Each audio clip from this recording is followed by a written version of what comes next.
It's been a month since the washout that saw this game postponed, but the going's good to firm tonight. That will suit Ulster's thoroughbred in the back row. Stephen Ferris returns, and here's a reminder of what all the fuss is about.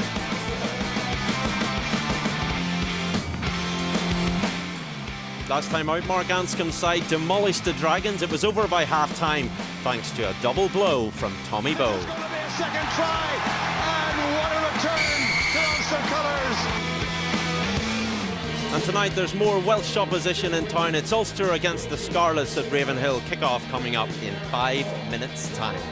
Hello and welcome to Ulster Rugby Live. Our guests tonight, former Leinster and Ireland prop Reggie Corrigan and European Cup winner with Ulster, Andy Ward. Only one story in town tonight, boys. Stephen Ferris is back. Absolutely, saw the pictures of him there, and just looking at the Twitter reports all day and all week. Everybody here just can't wait to see him get back onto the pitch. He's been so unfortunate with injuries, but he's back now, and he looks like he's in the warm-up there. He certainly looks like he's keen to get going. So hopefully he'll get some decent game time tonight. We can see. And Andy, the wrecking ball returns. You could say that. I mean, listen, there's a big expectation on Stevie to come out here and just pick up where he left off. That's going to be difficult. If he can emulate what Tommy Bowe did after 3 months of missing rugby last time out, it'll be fantastic. But we're just delighted to see him here again. And 2012, that's a long time to be out of the game, especially at this level. But we're all excited, and I hope he plays very, very well. And good to see Nick Williams back and settled in a strong Ulster team tonight. Very much so. You know, Nick's just another boost to the side. And looking at the team sheet tonight, it's a very, very strong Ulster side. And they're all coming back into the mix at the right time with some very big games coming up. So these guys need to have big games tonight because they've got people nipping at their heels all the way through the squad. What are we expecting from the Scarlets tonight? Oh, you certainly can't underestimate them. There's a lot of strength there. You know, there's a very classy-looking full back in Jordan Williams. He's got a lot of pace, and certainly up front they've got plenty of beef in Earl and Snyman, and also the two Barclays at 7 and 12. We've got Ollie Barkley as well, and with McCusker at 8, there'll be plenty of strong ball carrying. So it's by no means going to be a walkover for Ulster, and they certainly can't underestimate the Scarlets tonight. Ulster looking focused in the dressing room there. It's a big night. Do you expect to see some tries? Oh, without a shadow of a doubt. That's the way the rugby's done. Very, very seldom now do we see a game of rugby where it's just run on kicks alone. So, and the way Ulster are trying to play rugby, and not too dissimilar to the Scarlets, they're trying to throw it about. These guys like to score tries, and that's what it's all about. So I see tonight being no different. Ulster unbeaten in 2014. They tend to do well during the Six Nations compared to some of the other provinces. Well, I suppose they're not as badly affected as things turn out. There seems to be a very strong Leinster contingent in the Irish squad at the moment, certainly under Joe Schmidt. He seems to have picked a lot of those players, and I think the knock-on effect for that is that Ulster haven't been as affected. I suppose Paddy Jackson being the obvious exception, and he could feel maybe a little bit hard done by that he finds himself back here tonight, and unfortunate that he's not in Paris, but you know, I'm sure he wants to prove a point tonight and show Joe the mistake that he made. It's not Paris, but hopefully we'll get something special. The teams are on the field. Let's join our commentary team, Ryan Constable, and first, Jim Neely. It's not a bad night at Ravenhill. A little skiff of wind that threatened to spoil things has long since disappeared, but there is a bit of a stiffish breeze, and of course that has to be taken into account. Well, the Scarlet side, Simon Easterby has made only the 2 changes up front. Kirby Myhill and the South African Jacobi Adriansa come into the front row. The side led as ever by number 8 Rob McCusker.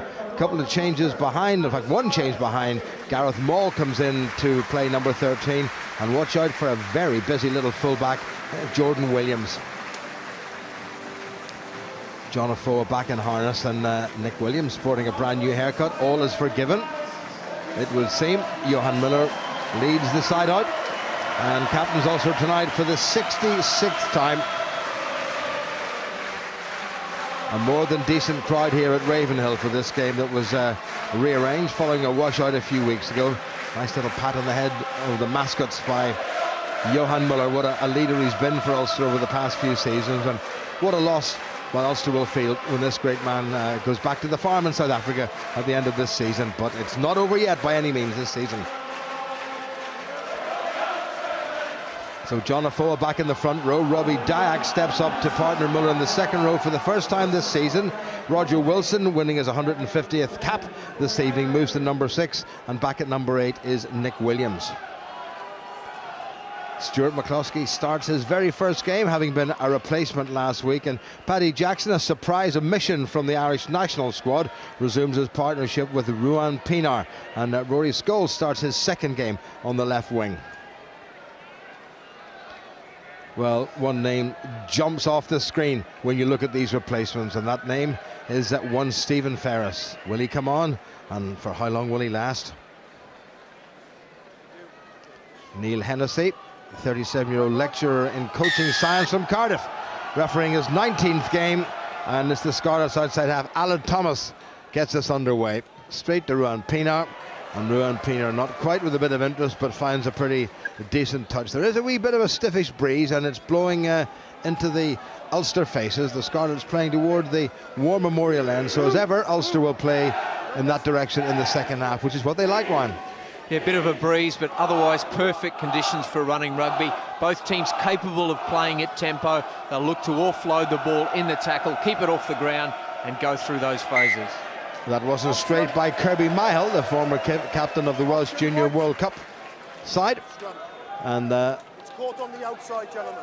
first little offence goes against the Scarlets, and it's going to be the first scrum of the evening, and it's an Ulster scrum. Pretty tasty looking Scarlets pack, and remember, Emir Phillips, the replacement hooker, and Samson Lee, the replacement prop, have been released from the Welsh squad for this, the final weekend of the 2014 Six Nations Championship. All eyes tomorrow afternoon will certainly be on Paris to see if Ireland can, not the Grand Slam, but can take the championship. Big first scrum, this.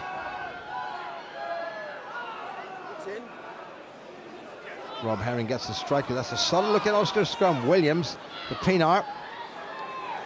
Jackson, beautiful pass. Here comes Payne. Tommy Bow with him. Payne sells the dummy. Now he gives it to Bow. Here goes Bow for the line. Oh, just spilled. What a start that would have been for Ulster. Well, what adventure. And what a close call that was. They're doing the second man play, and it's the Scarlets outside backs that come in, commit, and then that 2-on. Desperate defence coming back, and just the offload at the last minute preventing it. But excellent work from Ulster exploiting the spaces in the wider channel, but desperate defence from the Scarlets getting back to nullify that attack. Well, a stupendous piece of acceleration by Jared Payne, but he read the thing beautifully. He just ghosted outside his opposite number, and that was so close to a try. And the Scarlets, from being, well, 30 or 40 metres from the Ulster line, now find themselves 5 metres from their own line. Don't use him to lean on before he call the ball. I think the ball was knocked into touch, and they've had the option of the line out or the scrum, and they've gone for the scrum. So Callum Black against Jacobi Adrianse. The Scarlets just about 3 pounds a man heavier. Get it in to Gareth Davis. Solid looking Scarlet scrum. McCusker tackled by Doyle. That's good work by Ulster's open side. But McCusker has set it up nicely. Gareth Davis barking away at his forwards, just trying to make sure he's protected and the ball is protected. And that hasn't found touch. It's found Tommy Bow. Jared Payne. Rory Scholes. Not sure what he was doing there, but it hasn't worked out badly for Ulster, and he let it go forward, and the ball was dropped. The crowd didn't like it, but Neil Hennessy was pretty close. Bit of a dither there from Rory Scholes. He'll not be happy with that. Yeah, running on the angle there, maybe looking for a player to take an angle off him, either a short ball. You can see the 2-on-1 player retreating as he goes across the pitch, looking for someone to take a line off him, either short or back on the inside. Ulster well capable of exploiting those spaces on the outside. The distribution skills of Paddy Jackson, and as we've seen, Darren Cave's ability to offload in that tackle. Wingers running short lines off his shoulder, capable of puncturing the opposition defence. One very genuine chance and one possible chance for Ulster. On the tight head side for the Scarlet scrum is the 28-year-old from Cape Town, Jacobi Adrianse. In the second year with the Scarlets, joined them at the start of the previous season from the Golden Lions. Good solid body looking position from Callum Black, and a good squeeze by Ulster's loose head. Good Ulster scrum. Davis gets it away. Scarlets brought Christian Phillips in. There's a half chance of an overlap here, but they decided to kick. Nasty teasing bounce inside to Scholes, who's played full back in his time, and gets it away, but Ulster have conceded some 50 or 60 metres. Good play by the Scarlets. Yeah, excellent play. Confidence in their own 22, move the ball into the wider channel, force the opposition wing up, eliminate the number of players back to field that kick.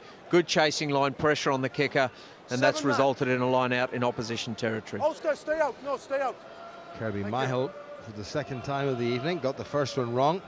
Plenty of line-out options, a couple of big South Africans in the second row, and George Earl and Johan Sneeman.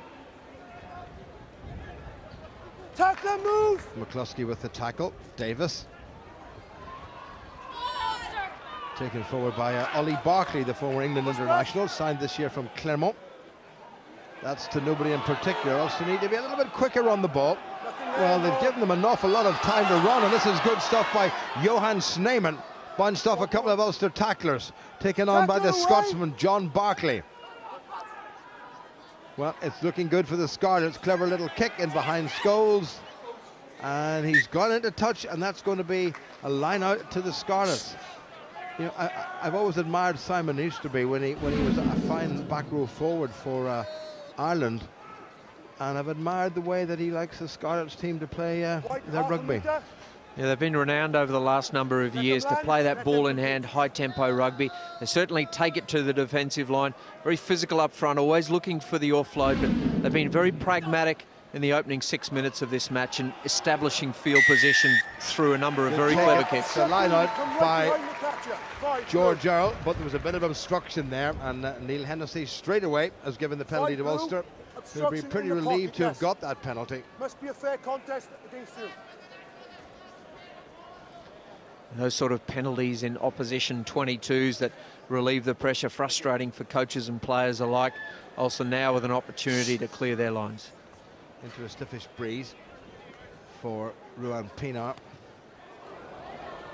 Not just the contact the talented Springbok would have wished for, but he's found a safe enough touch, and because it was a full penalty, it's going to be Ulster's line out.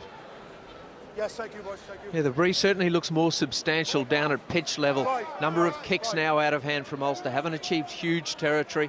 Flight has been a little bit wobbly, and it looks like they're going to have to work hard to get out of their territory with ball in hand. Robbie Jack playing in the second row for the first time this season from the off. Ulster had taken Nick Williams and Sean Doyle out of that line-out, but they made it secure. Pienaar. That's hanging nicely in the breeze. Scholes has got right underneath it. Where's that going? The answer is into touch. And I think it came off a Scarlet's hand, or did it? Yeah, blue ball. And the referee says no, it didn't. There was no contact from a Scarlet's hand, so it's a Scarlet's throw. 7.5 minutes played, still no score. Blue numbers. Scarlets have only won twice out of 13 visits here to Ravenhill. Once in the Heineken Cup way back in 2007, and then in the league the following year. Myhill. Well taken. Thomas. Round off the win is Christian Phillips, and a bit of instruction in the middle of the park again by the Scarlets. So they are giving away a fair number of penalties. Bad timing. Phillips, the 23-year-old born in Neath, came right round on a good angle. No, it's obstruction. Oh, McCusker question. Well, I don't know whose boots Ruan Pienaar's brought along this evening, but it doesn't seem to be his own. Yeah, looking to drill that one low into the wind, just like the other one, but again, not getting maximum distance out of that. And Ulster now an opportunity for line out. They've shown what they can do from set piece in those wider channels. May look to alternate that with a target move. Real physical presence in the midfield with McCluskey and Cave there, and they'll look to utilise that at some point. Callum Black having a little word with the hooker Rob Herring. That's a good throw, and another great catch at the back. This time it was Sean Doyle to get up above everybody. It was well hoisted. That's good driving by the Ulster forwards. Nick Williams has it tucked into the ample torso, and away they go. This is good work by Ulster. Scarlets conceding ground. Afoa gets down and adds his experience and his beef to it. Here goes Williams, standing like a statue and just swatting off Scarlets players. Paddy Jackson, not a bad looking kick for Bowe to gather. He's just overdone it, and oops, down went Tommy. So straight into touch from Paddy Jackson. Just a little bit less foot-pounds per square inch pressure, and that would have been perfect. Yeah, swirling breeze may have just caught that one and taken it out of the desperate reaches of Tommy Bowe. Excellent setup in that driving maul, and once it just got a bit lateral in danger of having men in front of the ball. You can see Nick Williams just standing there waving that ball around, looking for a player to take an angle. Got a wee bit isolated. Scarlets have managed to win it. Oh, this is Davis, who's very dangerous. Ulster now on the back foot. Taken on by the veteran Phil John, who's played coming up to 300 games for the Scarlets. This is 281st.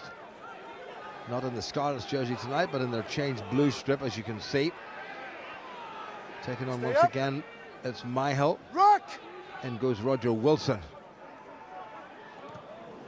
Close call, a lot of pressure put on by Sean Doyle. Perfect positioning by Tommy Bowe. He has Jared Payne outside him. Decides to have a pop himself. Tackled by Ollie Barkley. Williams. Well, that one-handed pass hasn't worked. An accidental offside with blue. Scrum, blue ball. And he thumps the ground in frustration. There's sometimes when you think, should he not be better employed holding the ball in two hands? Well, it's that ability to hold the ball in one that's created some magical offloads. On this occasion, timing just not right, and pushing it a little bit and flick it out, sporting the Mohawk this evening in a fearsome sight that he looks like, giving some instructions of where he wants players running off him, and a dangerous proposition when those pop passes come off. Well, there's the Ulster management team. They've reconciled their little spat with Nick Williams, who was AWOL for a while, but he's back home, and everything is in order. Looks like Phil John, the veteran prop, has got himself injured. Rob Evans, the replacement, on the bench. And quietish Ravenhill, obviously not quite the spectacular start that we had the last time out against the Dragons.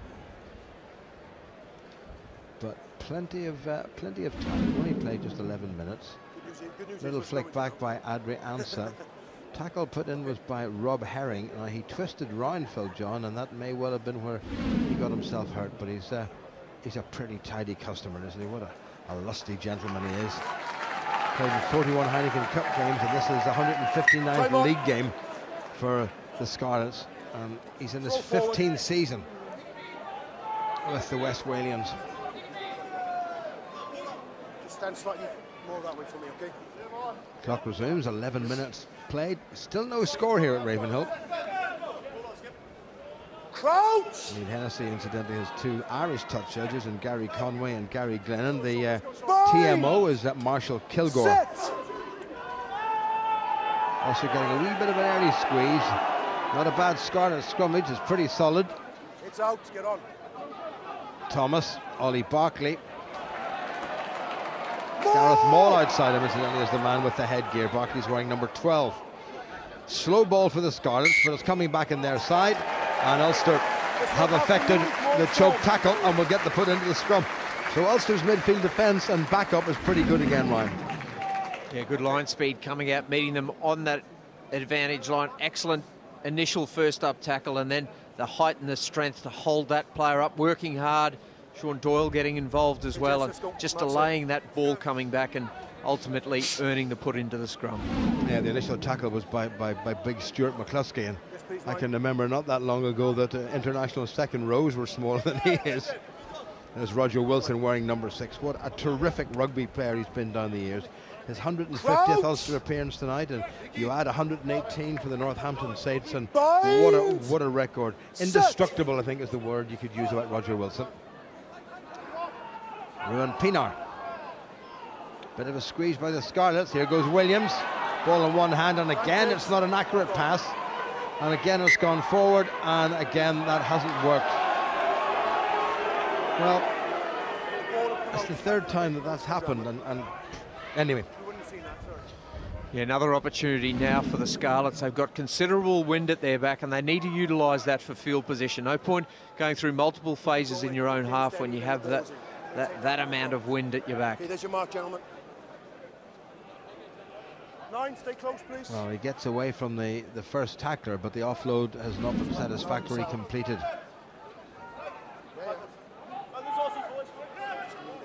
No, Ravenhill not quite bursting to the seams, but pretty close.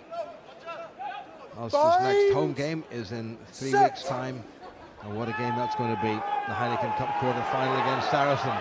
Back in the Scarlet side, well away. Alan Thomas, little chip through, well taken in by McCluskey. Williams in to give him support. Pienaar, wee chance of an overlap if they can shift this. Here's Darren Cave, bit of a stumble and a chip kick through, and that's not a bad kick. And the Scarlets very sensibly let it go to give themselves the line out. Certainly Ulster looking pretty slick when they do get the ball wide. Yeah, they've had some good passage of play interspersed with a couple of little individual errors. Good charge down by Paddy Jackson. Excellent retrieval of the ball by McCluskey. And then little spaces in that outside channel. Little trip and recovered well enough to put it through, but it's established field position and pressure now. Surface of this Ravenhill pitch here is quite on the soft side. It's cut up 2 or 3 places where they've had scrummages. Gareth Davis. Bit of a wind behind him, and he hasn't found touch. Tommy Bowe. Payne covering back, gets it back to Bowe. Across the Scarlets' 10-metre line. Pienaar. Good option in the narrow side. There's a little chip kick through by Paddy Jackson. Oh, Paddy Jackson gathers! What a score it's going to be! Well, he really snaffled that. It was desperately unfortunate for the Scarlets in terms of the bounce, but Jackson was absolutely 100% alert, and that's the opening score. They're making a real habit of scoring tries over the last few weeks. It's been in the green of Ireland, but it's in the white of Ulster. Clever little kick through, found some space on the short side, numbers not adding up, dropped it through, and then just the bounce favouring and putting himself in position to be able to collect that, and a nice easy 5 with 2 to come, you would think. Oh dear, your heart really does go out to Alan Thomas, because he looked as if he had that covered, and just not only did it elude his grasp, but it bounced up into the very grateful arms of Paddy Jackson. Respect the 5 and the 10. Yeah. So a bit twitchy. Yeah, let's manage it first. A fetching little hat.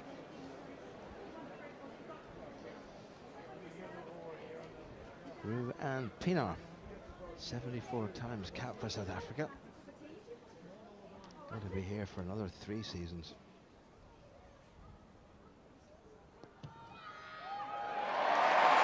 Well, his kicking to touch hasn't been all that good, but there was nothing wrong, Ryan, with that conversion. 16 minutes gone, Ulster 7-0 up. He gets the opportunity to put those points on, and he doesn't miss many, and he's accumulated a further 2 for Ulster on this occasion. Just down that blind side, the threats there, forwards, and just the bounce of the ball. Paddy Jackson putting it in just the right spot, and the luck going his way, and Ulster will be happy to get that 7 points. They've looked adventurous in the wider channels, but there's been a number of individual errors and system errors that haven't allowed them to accumulate any points. Rory Scholes into a stiffish breeze. He's given that plenty of height. Rob McCusker, the Scarlet skipper. Good pass in midfield. Alan Thomas. Here's the danger man, Jordan Williams. Doesn't pose a threat if he's tackled. Tom's got the ball. No. Ollie Barkley penalised in the tackle. I thought it was number 15, in fact, Jordan Williams. However, Ulster get the penalty, and Ruan Pienaar will pump it down as close to the opposition line as possible. And given that stiffish breeze, which seems to have actually dropped on the far side, that is a very good kick and has given Ulster a great field position. And you forget that they're the team that's playing into this wind, if we're reading it from up here, and they'll be delighted to have first points on the board. Another opportunity to put some pressure on the Scarlets team. Haven't been forced to defend for long periods of time due to Ulster's inability to go through the phases. It's another great take by Dyack. Pienaar, lovely flat pass. Jackson right through. Wonderful stuff by Jackson. Oh, it is Tommy Bowe. Absolutely mesmeric stuff by Paddy Jackson. And I guess not for the first time we're saying, are you watching this, Joe Schmidt? Well, there must have been obvious disappointment for him missing out on that trip to Paris, given the magnitude of the game at hand, but certainly showing all the potential that he has, and realising that potential this evening in the white of Ulster. Huge numbers running through all the channels, evasive skills, and then, more importantly, the ability to pick out the one free man and put him in under the post.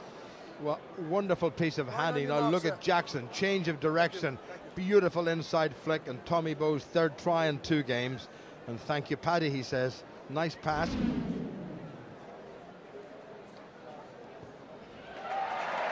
Leisurely swing of the leg for Ruan Pienaar. And having been close on a couple of occasions, Ulster have put together two lovely little sequences. One perhaps a bit fortuitous, but two tries. One from Paddy Jackson, one set up by Paddy Jackson. Both converted by Ruan Pienaar. Look at that. Jackson showing lovely pace on the outside. And Tommy Bowe, the best man to have at your elbow in the business. He certainly picks those lines wonderfully well, and Ulster have that ability to strike from anywhere. They've got the calibre of player to make a clean break and finish it off, and certainly that 14-0 scoreboard will be welcome viewing. Jackson took that from a pass that was outside the 22. That's well done by the Scarlets. Here's Davis. Adrianza. Now that's a good one-handed offload. Christian Phillips is very dangerous, and Jackson covers. Gets himself into a wee bit of bother and tries to get himself out of bother. Kirby Myhill has held him up, but Jackson has done terrifically well. Great body strength by Jackson. Pienaar with a belter of a clearance kick. Alan Thomas. Missed tackle by McCluskey on Ollie Barkley, who's taken by Nick Williams. Scarlets will want to bounce back quickly, and yet again they are infringing at the breakdown, not releasing that ball. There's a decent chance there for the Scarlets, Ryan. Yeah, nice little step from Ollie Barkley, evading the first tackle of it, and got a little bit isolated, saw it coming, excellent, and then runs into big Nick Williams, and that halted his progress. That's what you get. You've got Robbie Dyke playing in the second row. You get an additional back row in your pack. Excellent over the ball and bringing that to bear on this game. Number of penalties stacking up against the Scarlets now, and Ulster using those to good effect to establish field position. Good kick by Ruan Pienaar. Robbie Dyke is about 6'5" and 17 odd stone, so not exactly small. Yeah, great, thanks. Also taking Nick Williams and Sean Doyle out of this line. The wind is blowing into Ulster faces very slightly, Ulster, you come up then. so it might just drift in toward them, but it has to be straight from Rob Herring, who's starting his 14th game of the season. Dyack again. Pienaar gets it away. Williams. Good tackle by John Barkley. Pienaar changes direction. Roger Wilson. Off your feet, Blue! Off your feet! Off your feet! Paddy Jackson. There's that kick. He's determined. And not too far away from Tommy Bowe. Well, some of these days that's going to land on Tommy Bowe's hands. Yeah, well, if the first one was a sider, the second one certainly found its spot. Maybe a little bit more elevation needed, but it looks like the wind swirling and pushing him behind there, but certainly corrected it enough to get it inside the field of play, and third time might be the one that lands in the breadbasket. Scarlets have shortened the line out to 4 men. This is Kirby Myhill, taken by Johan Sneeman. Bit of a slice on that. Tommy Bowe comes off his wing. Bit of a juggle. Pienaar. Oh, strength by Pienaar, I should say. Jared Payne. Now it's McCluskey. Little chip gathered in by Christian Phillips. Referee's blown the whistle. Whoa, whoa, it's accidental offside. There's an accidental offside there by somebody. It's come off your place, Neil. Is it no? It's a slip. Accidental offside. It came off a Scarlets player, and the Scarlets player who was in front of him, I think, gathered the ball. This is Payne. Look at Payne. Off your player's foot, then caught by a blue player in front. He's deceptively strong. He's actually quite a big chap, and there's a lot to him there. And that was just a bit unfortunate. Little chip kick through by Stuart McCluskey. It came off one of the Scarlets players and was gathered in by Christian Phillips. And that means it's going to be a scrum to Ulster. Good position this, coming up to 23 minutes played. Also leading by 14 points to 0. A win tonight, bonus point or otherwise, would not advance them any farther up the table, but would certainly consolidate that third place spot. Bind! Set! Signal from referee Neil Hennessy to get it put in. It's gone down. No, it's still a white ball. Listen, no, excuse me. Two things. Not my place to tell you, but the feet look quite far back to me. just wait for that till the ball comes with a little bit of movement, okay? Yeah, we'll move over. I don't want to give him a blind side. Being very respectful toward John Afoe. It's not my place to tell you. Of course it's his place to tell him. tell him. Thus far. Just being proactive. Okay, and again. Okay. Well, your feet were quite far back, in fairness. Also replacements stationary on so their far, knees. so I don't think there's any mantra going on out there, or any kind of supplication. They're just getting themselves ready. Tom Court, near side of the camera. And back to the scrummage. Great position, this tiny narrow side, and everybody's moved out. Rory Scholes has moved infield. Set. Pitch cutting up quite badly. Good Ulster scrum. Williams out to Pinar. Had to straighten. Offside against Rory Scholes. Unfortunately for Ulster. Well, they made another mess of that, and Callum Black looks in a little bit of trouble. I'm not sure whether the scrum collapsed as we were watching it move or not. He seems to be in trouble with his neck, and Gareth Robinson, I think, is straight on. And congratulations to Gareth Robinson, who's become a dad for the 4th time. He's had 3 boys, and now he's had 3 girls and now a little boy. And looks like his ankle. Okay. And that softish pitch, I think he's twisted his ankle, and he's turned it very nastily. And Callum Black has been such an important part of the squad all season, and I just hope it's not too serious. But he looked in a lot of trouble, and Tom Court, I can see warming up on the far side. Play is going on. Well won by the Scarlets. Ollie Barkley. Good driving run by the skipper, Rob McCusker. Here comes Gareth Davis. Back inside from Turnbull. Oh, well taken. Scholes does well. Ball is slung inside. And Scholes just about got to Christian Phillips and no more, who showed an awful lot of pace. And that was as near to a Scarlets try as we've had. Yeah, it looked as though when he received that pass, there was an opportunity to turn that into a 2-on-1. Backed himself with pace in the corner, but ultimately not enough. And looks like that substitution's going to be made. Callum Black bravely tried to get to his feet to rejoin the field of play, but unfortunately dropped, and it does look like a serious injury and a certain amount of attention being shown. Well, Tom Court has come on, and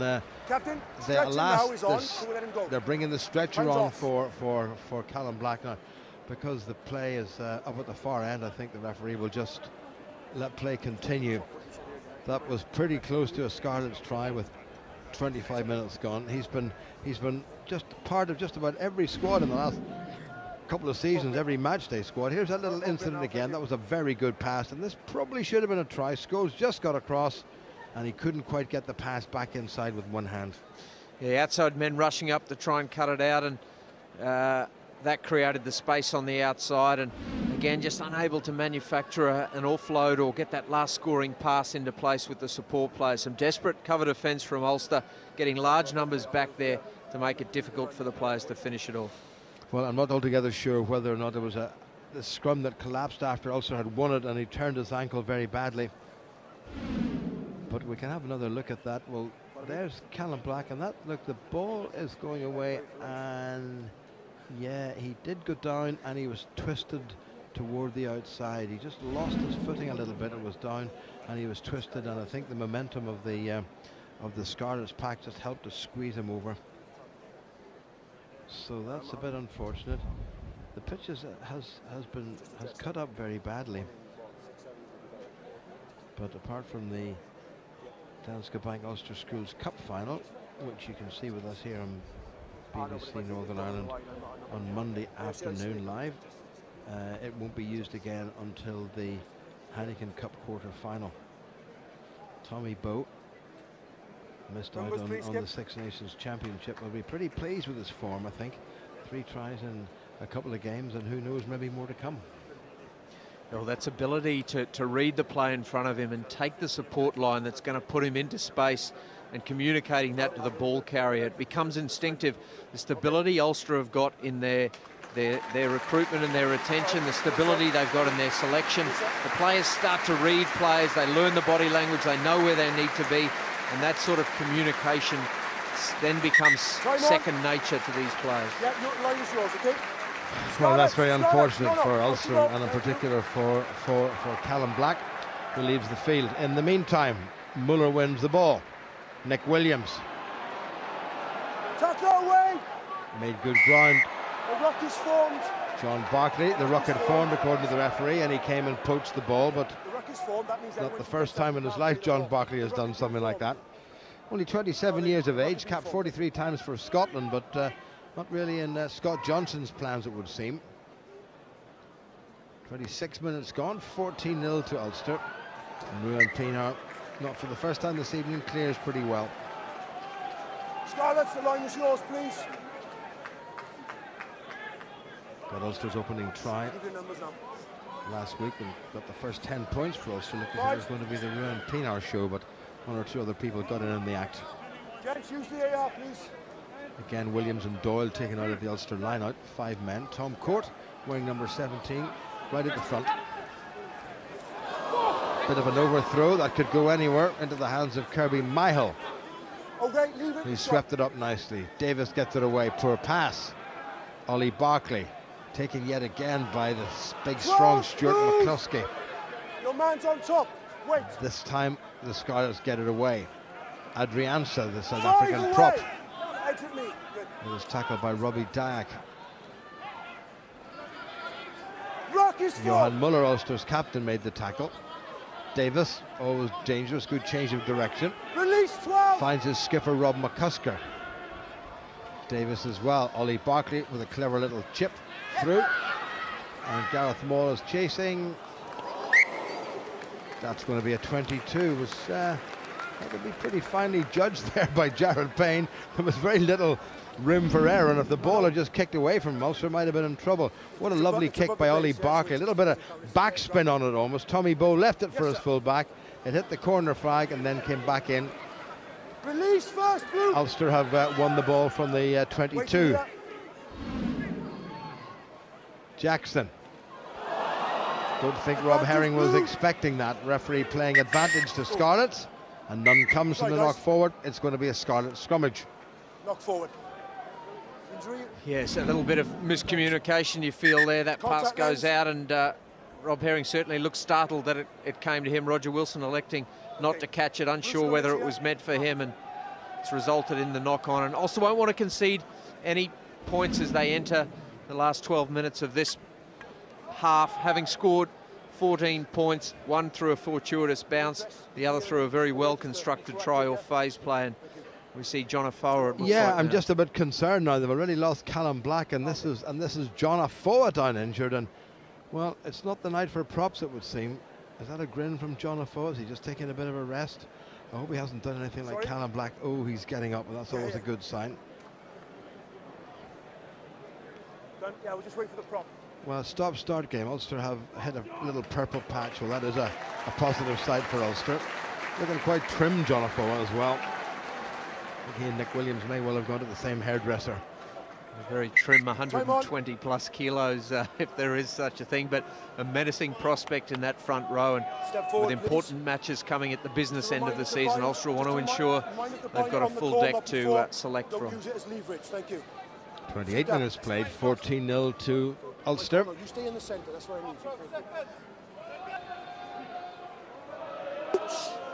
Lost the corresponding fixture back in November away to the Scarlets. Poor performance that night by Ulster.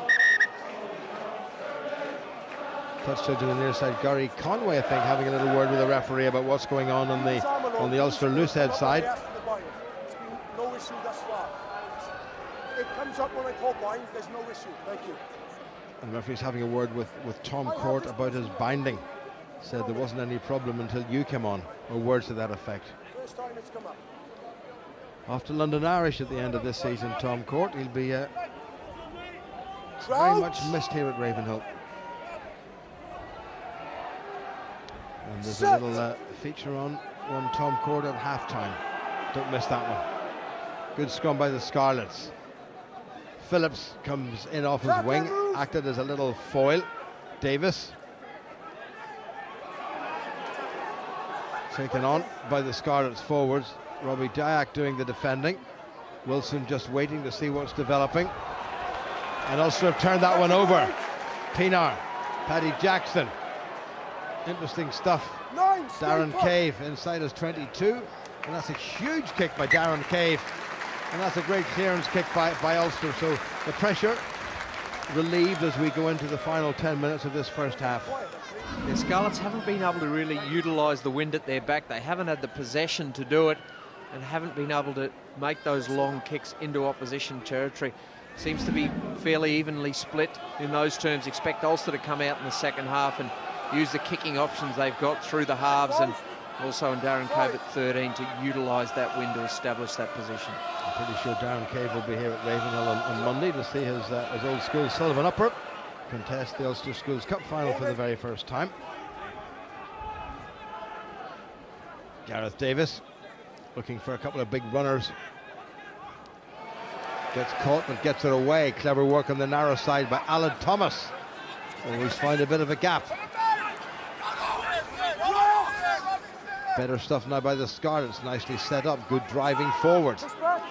Davis again. Alan Thomas. John Snyman. Or Johan Snyman, I should say. Well taken by Barclay. This is the danger mount. That looked high by Rory Scholes. Referee's happy enough. Davis again. John Barclay. Davis. Ulster up quickly. Adrianza, well tackled by Roger Wilson. Penalty against Ulster. Chance for Scarlets points. And will they go for the post? I'm pretty sure they will, won't they? Yeah, at this stage of the game, no point panicking, and Ulster's defensive line speed, once again, very impressive. It's a key feature of Ulster when they're performing well, is that defensive line speed. They're smothering this Scarlets team. They haven't been able to get over that advantage line or create any quality of possession. We see this shot coming in from Roger Wilson, very committed in the tackle, and player just slipping a bit going into it and caught him a little bit high.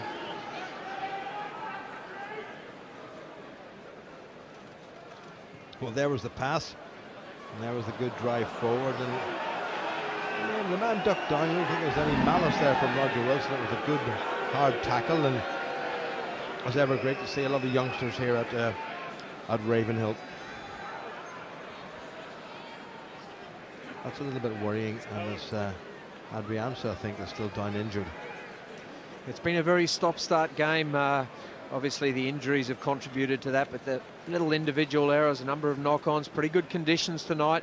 Both teams looking to play with width, but unable to really get into any pattern. Fortuitous try for Ulster initially got the scoring started, and then a couple of very good strike moves. They've managed to create some line breaks, more so than the Scarlets, but I think both teams quite frustrated by the lack of flow in this game. Well, there's a little pass, and Roger Wilson, yeah, he just caught him, I think, on the jaw. He just caught him in the jaw, and Adrianza looks very, very wobbly indeed. Now, they have a pretty decent replacement as tight head in the shape of young Samson Lee, the 21-year-old who's been capped. You'd expect him to go off for some concussion testing, opportunity for someone to come on and see how he reacts to the testing protocols that are in place as to whether he rejoins the pitch. Well, is he going off? He doesn't want to go off. He has been taken off, I think, for his own good. So Jacobi Adrianza is going off, and he may well get some touchline concussion testing, and if that proves satisfactory, he'll be allowed to come back on. In the meantime, he's been replaced by a broth of a boy in Samson Lee, 21 years of age, capped now 3 times for Wales, playing in his 46th game for the Scarlets. Little chunky fella, Adrianza goes off. He looks a little bit on the wobbly side, but they'll have a good look at him. And in the meantime, they have decided to go for the Ulster post to get their first points on the board. And they've actually assigned the task to Ollie Barclay. John Barclay, different spelling, no relation, needless to say. One Scotsman, one Englishman, both playing for a Welsh club. Barclay has already got 1 penalty. This is his 3rd game for the Scarlets. Left-footed as he's curled that one in. That's not a bad kick at all. So the Scarlets on the board, thanks to Ollie Barclay's penalty.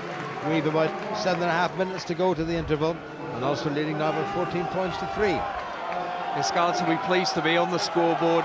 They'll know at half-time when they turn around they're going to have a real battle in their hands, playing into this stiff wind, and Ulster will be very happy if the scoreline remains as it is going into half-time. It's a good restart kick by Paddy Jackson, wonderfully taken by Rory Scholes.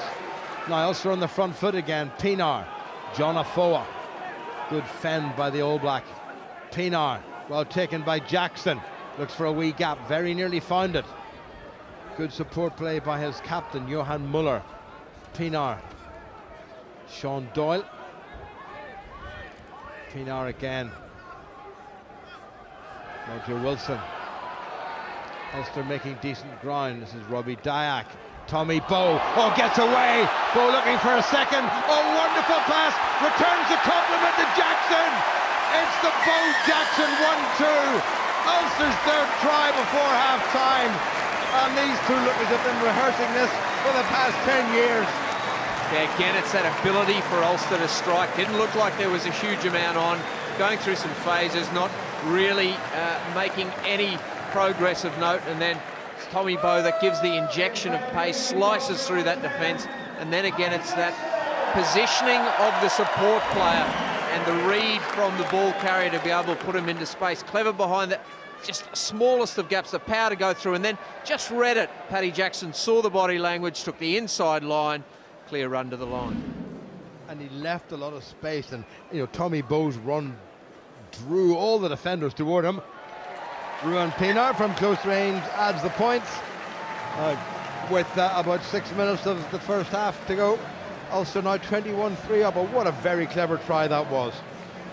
It certainly was. The angle of run created by Tommy Bowe, who breaks that tackle, and then all the defence is focused on Tommy Bowe, and just takes a sublime line, Paddy Jackson, to cut in. Clever work initially to create that little half gap, the pace and the power to go through it, and then the subtlety of the pass that just drew Paddy Jackson into the space. Bowe again. Well, all those frustrations of such a long time in the sidelines being released tonight.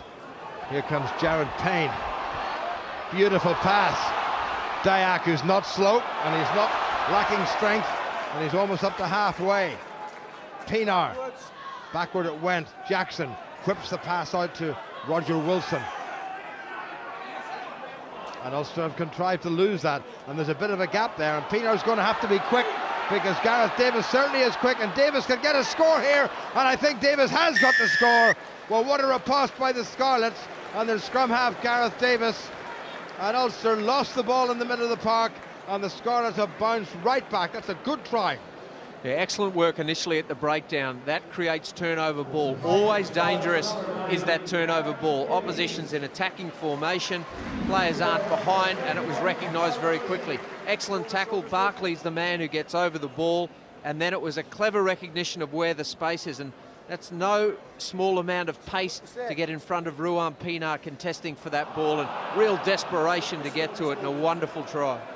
Well, Rory Scholes was doing the tracking, and he just couldn't get close to Gareth Davis, nor indeed could Pienaar, and that will certainly give the Scarlets an awful lot of hope. They were knocking on the door a wee bit. They were close with Christian Phillips' sortie down the right touchline, and Barkley with the penalty to add the conversion.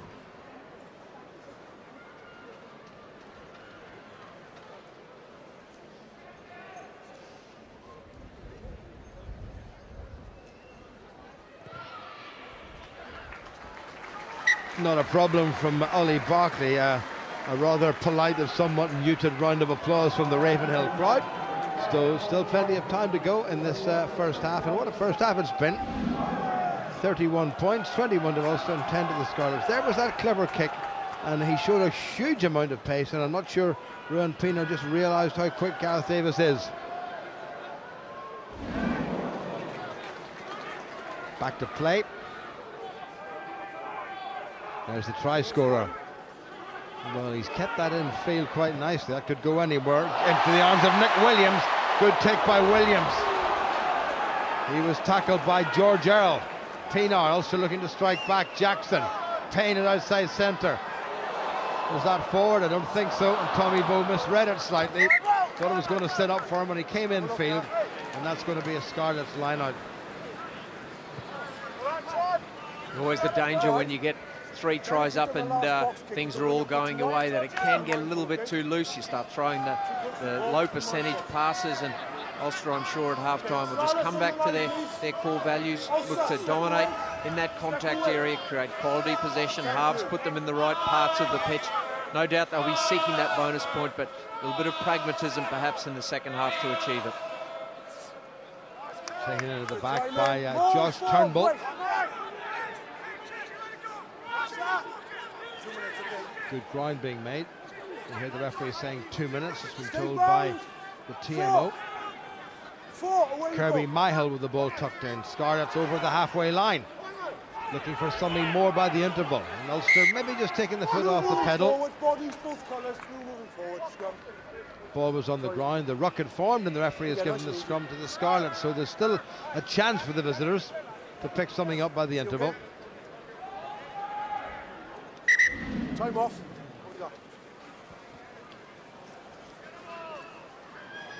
Seems to be an injury to another Scarlets player. This was good work by Kirby Myhill, who got across the halfway line.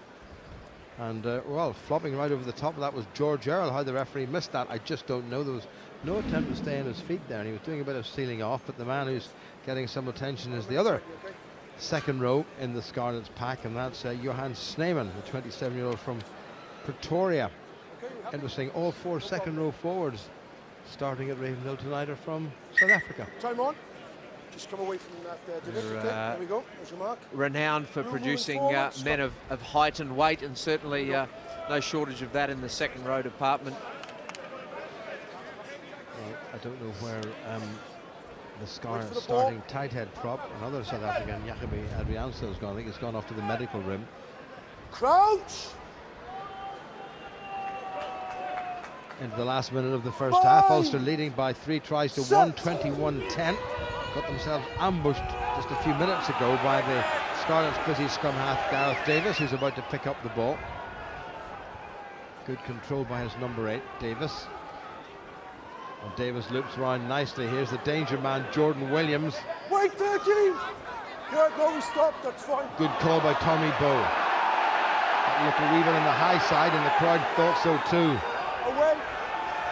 Barkley threatening to be offside. Tom Court likes to have a bit of a rumble. Advantage. And Ulster have given away a penalty, and this could cost them Stand again. up easy. It's a blue penalty, holding on. Wait. Tom Court penalised for holding on in the tackle. Release the ball 5 wide, please. Might well have been Robbie Dyack, as it turns out. Well, the Scarlets under Simon Easterby are not only trying to play some good rugby, they're playing determined and committed rugby, aren't they? Yeah, you knew they were always going to front up and certainly have a go, even without some of their more established players. But Ulster have managed to manufacture a couple of very good tries in this first half. Hasn't stopped the Scarlets trying, but you would think the margin that is starting to develop. Ulster turning around with the wind at their back. They're really going to come at them in the second half. Important that the Scarlets notch these 3 points on offer to close that scoreline. I've opened the door. Everybody wants to say something. No issues. Thank you.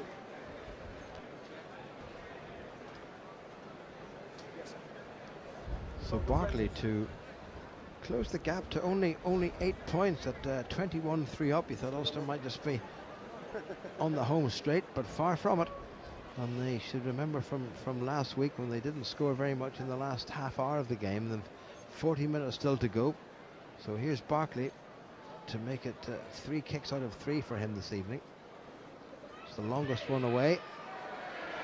And he's missed that. And Ulster will be mighty relieved about that.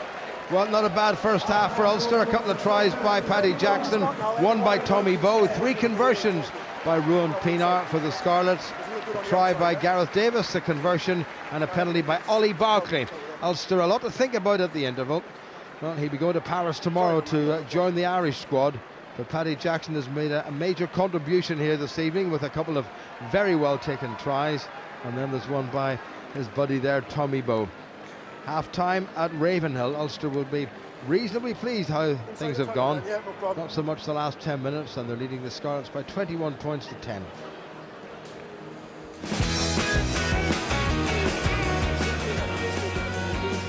Well, we hoped and expected tries. The first score a little fortuitous. Paddy Jackson won't complain.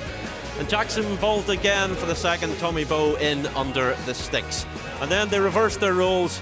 Jackson looking in great form under the post. It looked like Ulster were clear, but then a late Gareth Davis try and a penalty keeps the Scarlets in it. Half-time, Ulster 21, Scarlets 10.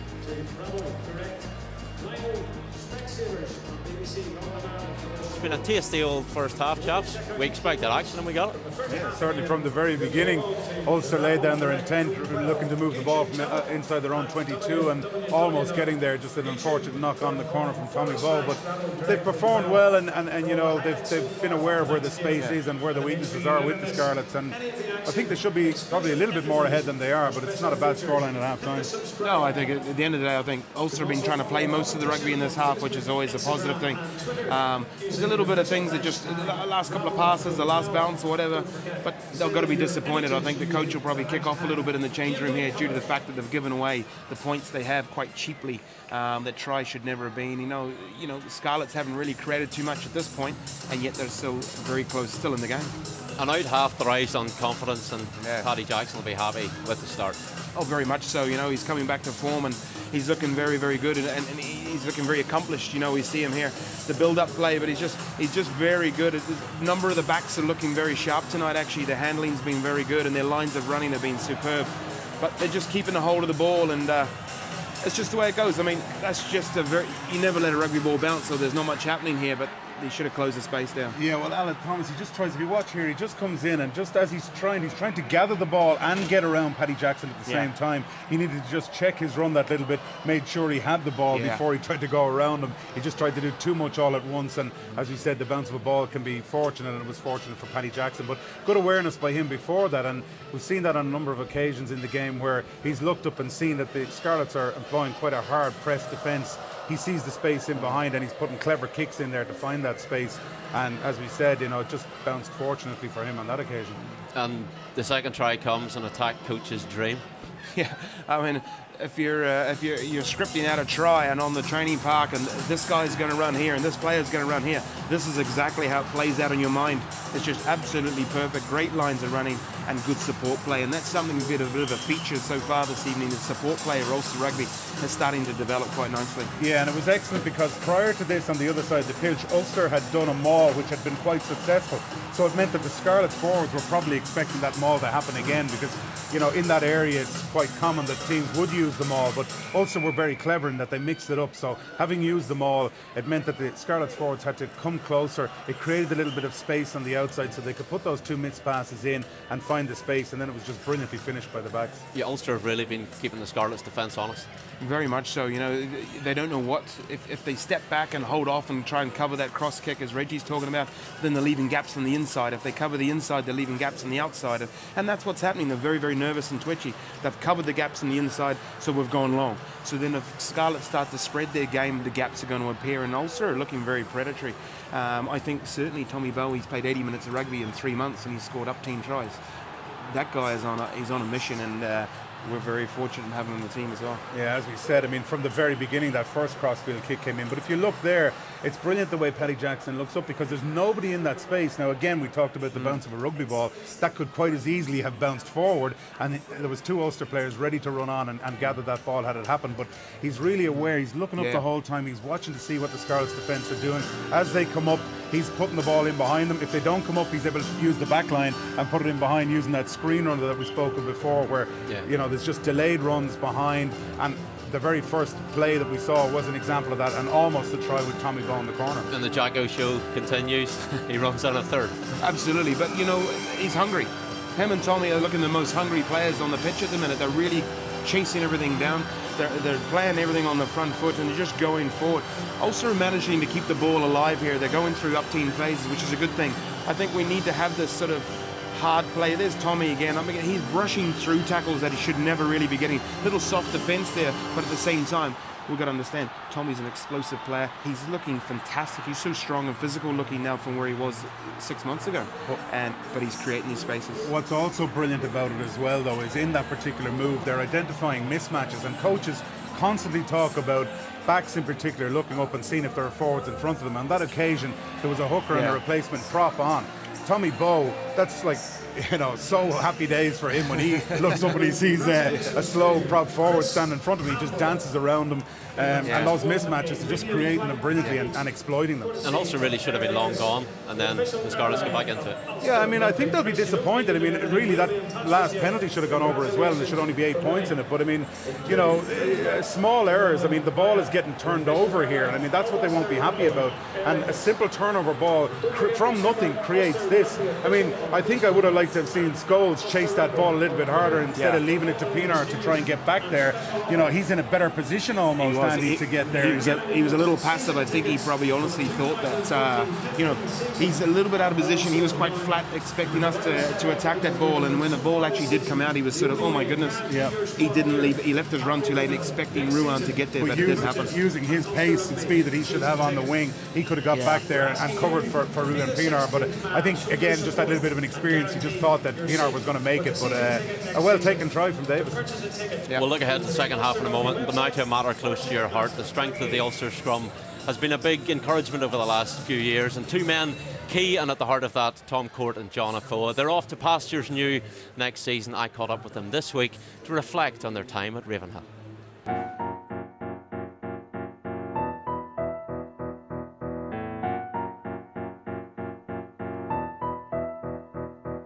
Dog got the mighty, let me tell the news. My head got wet in midnight dew. Great God, I've been down. Sum up the big man on the other side of the scrum. Well, I guess when he first turned up, he was one of the better tight heads around and extremely explosive around the pitch. You know, he'd scored some real awesome tries. Once he got here, I guess his set piece got even better, his scrummaging got even better, to the point that, you know, the last couple of years he's easily one of the best tight heads in the world. So having him there with obviously Rory as well makes it very easy for somebody like me to do my job. You know, guys like him really set the standard with regards to professionalism as well. So he's going to be a tough act to follow. You know, Tom's been here the whole time I was here, and you know, he's played a lot of games for us. You don't play 100 games by fluke. So what is he to sum up? He's a beast in the gym. Drinks all the coffee. When I was back in New Zealand, I was part of a great front row with Woodcock and Minalama, and you know, fate had happened. I come over here and another 2 internationals, and you know, most teams would want to pride themselves on their scrum, and I think we've been fortunate enough to be able to actually put that into practice. And you know, some games that sort of got us out of the bag and won us a few games.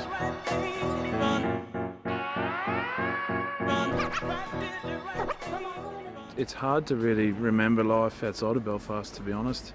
I mean, obviously there's a lot of rugby to be played yet and a lot of important games, but my whole fully professional rugby career has happened here, so it'll be sad to leave. I think we've had a couple of good years with no silver in the cupboard, but you know, a couple of finals, most teams would take that, and another half a year still to go. How would you like to be remembered? I just think, you know, as a real team player, and you know, I always pride myself in being a hard worker and, you know, putting the team first. You know, I don't want to be, you know, remembered as some guy that just came in and just did his job and left. You know, hopefully I've left something in the jersey and left something for the younger guys to go on with. It'd be nice to, you know, hopefully if everything goes to plan in a few weeks, we'll hit the 150 caps, and hopefully be remembered as somebody who learned to play rugby here and pushed on and really helped Ulster push on to win trophies.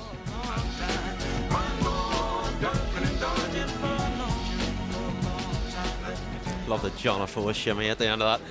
How do you replace two players of that calibre?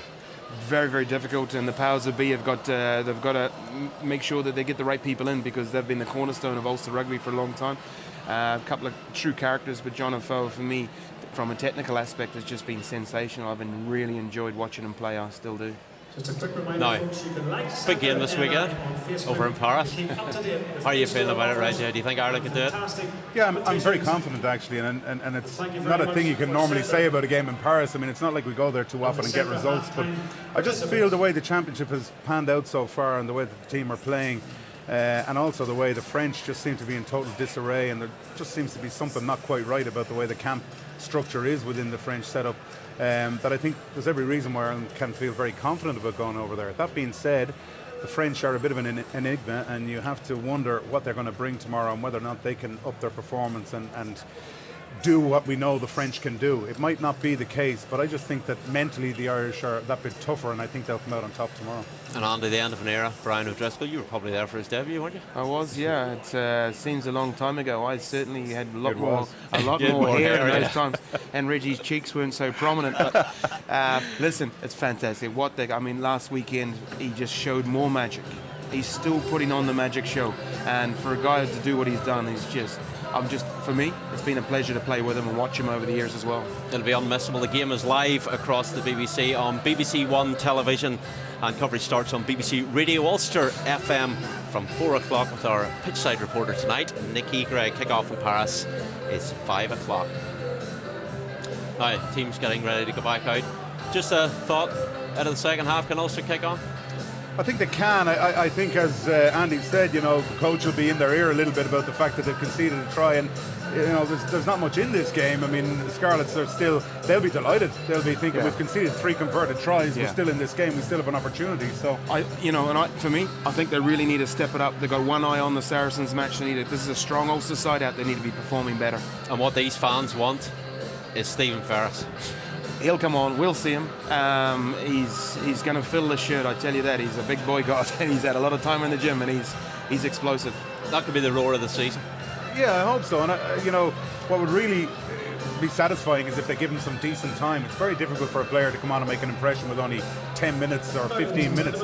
It'd be lovely to see him get an opportunity with 25 to 30 minutes just to show where he's at. And I also think he'd be, his enthusiasm as he comes off the bench and gets involved again in the team will lift everybody around him and get Ulster big time. Really it's going to be good. Reggie, Andy, thank you. Teams are on their way out. Let's rejoin Ryan and Jim. Simon Easterby, the Scarlets coach, was out pretty early. I'm sure he's had a lot to say to his side at half-time, but if they play as they did in the last 10 or 15 minutes, they've every reason for optimism. Ulster, though, leading by 21 points to 10. A lot to muse over. No changes from the 2 15s that departed just about 12 minutes ago. Ulster, just let me remind you, 2 tries by Paddy Jackson, 1 by Tommy Bowe, and 3 conversions by Ruan Pienaar. Try for the Scarlets by scrum half Gareth Davis. Conversion and penalty by Ollie Barkley. And Paddy Jackson in fine form this evening. A very mature game. Lewis Stevenson, Niall, Annette, Michael Heaney, the replacement scrum half. Craig Gilroy and Ricky Lutton is there as well. I cannot see one Stephen Ferris, but I'm sure he's not too far away, and he's not all that easy to miss. So Ulster with a slight wind at their backs, leading by 21 points to 10. Need really to kick on. Time on. And it's Jackson. Wind has carried that down deep into the Scarlets' territory, and Christian Phillips takes it and gets it away, but only as far as Nick Williams. Bish bash bosh by Williams. Waiting. Pienaar, Jackson. Sean Doyle steps inside, but he's nailed by Kirby Myhill, who's had a very good game, Myhill. Pienaar, quicker ball now by Ulster. Roger Wilson across the 10-metre line. Referee's having a good look. Turnover was good. Play on. And there's a good turnover there. You can hear the referee say the turnover was good.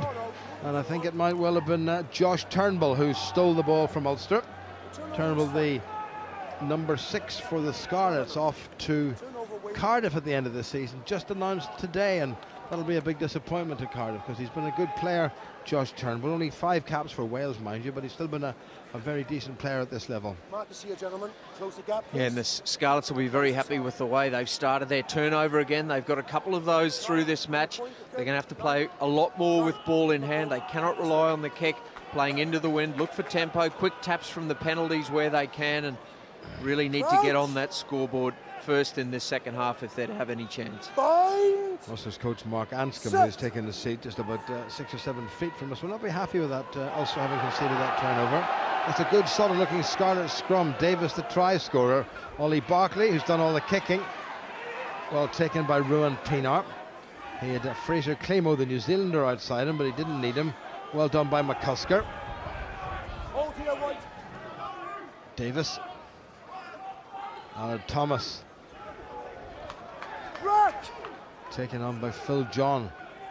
Davis again. This is Gareth Maul. Only changed from the back division that defeated Munster the last time out. George Earl gets across the halfway line. Better stuff now by the Scarlets. They get themselves a score here. They could be back in this game with a vengeance. And good defending by Ulster. And there is Stevie Ferris. Now, where did you get to when you came out? We didn't see you. I'm sure he's just doing a bit of mental clock ticking, hoping to get himself back on again. Yeah, I think people will be misguided if they think that Stevie Ferris will come back after a 15-month absence and take off where he left. It's different for forwards up front. It's part of his rehabilitation process. Hopefully he gets some time now, but Ulster have managed him carefully, definitely an eye to the future. And you have a world-class player with the genetics that Stevie Ferris has, you ensure that you bring him back at a pace. So although the crowd, I'm sure, will be on their feet when he comes, it'll be a matter of just part of his rehabilitation progress. 20 minutes here, a bit more next week, building up, and I'm sure everyone would love to see him against Saracens in a quarter-final. Well, as recently as Christmas, you wouldn't have had a good bet on Stevie Ferris playing any more rugby. It's a good Scarlet scrum. Oh, and Ulster in all sorts of trouble here. And well covered by Nick Williams. Kirby Myhill told to get out of it by the referee. Pienaar having a little glance to see what's available. Changed his mind about the kick. Bit loopy. That's not a bad kick by Darren Cave. Across comes Jordan Williams, who's very quick. Was an obstruction there. This is an example of how dangerous he is. Right into the hands of Paddy Jackson. Down and up again. He wasn't held. Jackson still going. Showing great resolve. But Jordan Williams, hugely dangerous. And Ulster again mightily relieved that the Scarlets have been penalised for going over the top of the ball. Nice gesture there by Rob McCusker, pulling Paddy Jackson. Now this fellow is a handful. He's only 20 years of age. Yeah, showing excellent skills, but a pluck out of the sky there from Paddy Jackson. And when players get faced with the disappointment of selection, you want them to respond.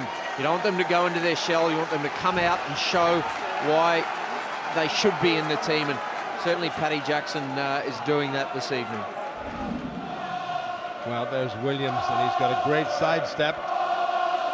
He took a bit of a chance. He didn't quite get enough loft on it, and Paddy Jackson came away not once, not twice, and the Scarlets forced to give away the penalty.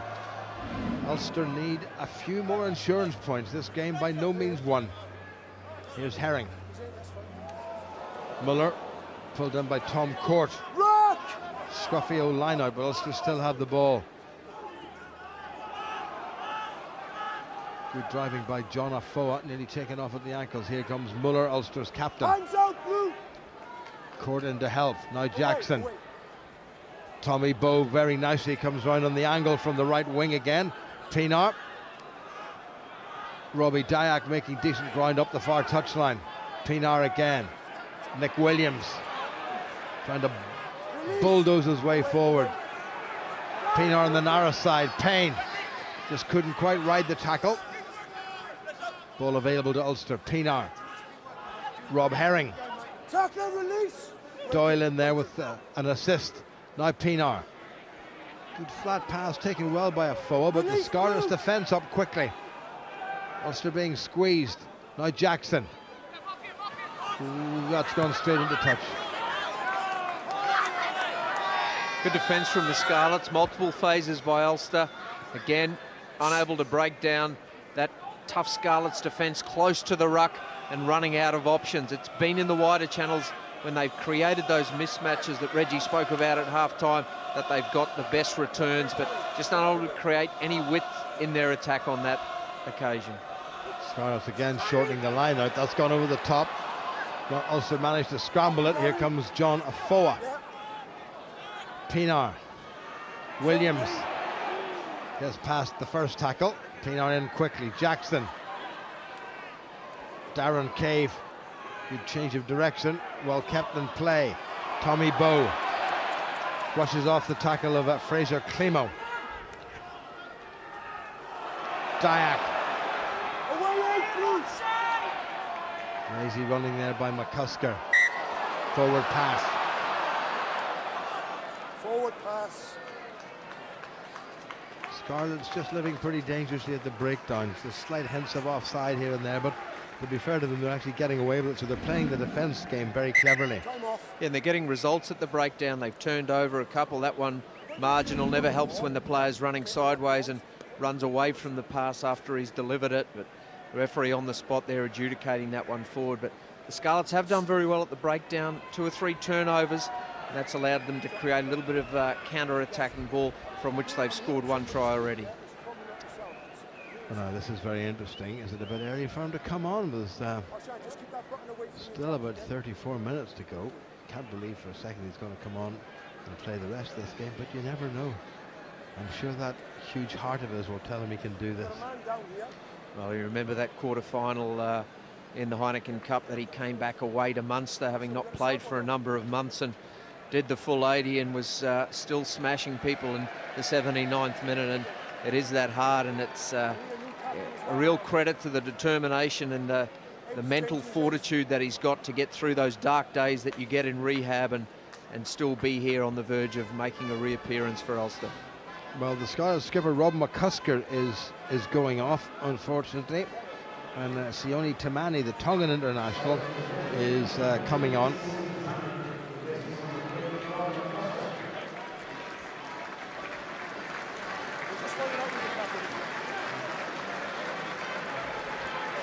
Tamani played for Tonga in the World Cup in 2011.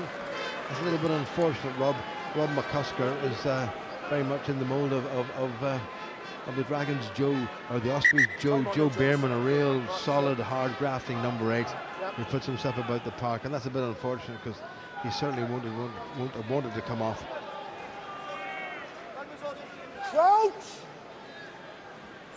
So Tamani on for McCusker in the middle of the Scarlets' back row.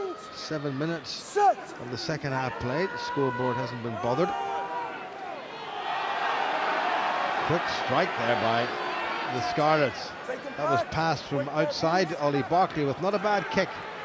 Jared Payne says to Tommy Bowe, I'm going to kick it down the near touchline, and that's just keeping the lid on it nicely. And the Scarlets up pretty quickly. That press stroke rush defence was up quickly, and really Payne had very little in the way of options. Looks like Emmer Phillips is coming on, released from the World Squad. By cap 3 times for his country. So Kirby Myhill going off, and Emmer Phillips is coming on. And for Ulster, with a difficult run in at the end of this Pro 12 campaign, we'll look at the teams they're playing in the next few weeks below them in the table. Edinburgh and the Cardiff Blues.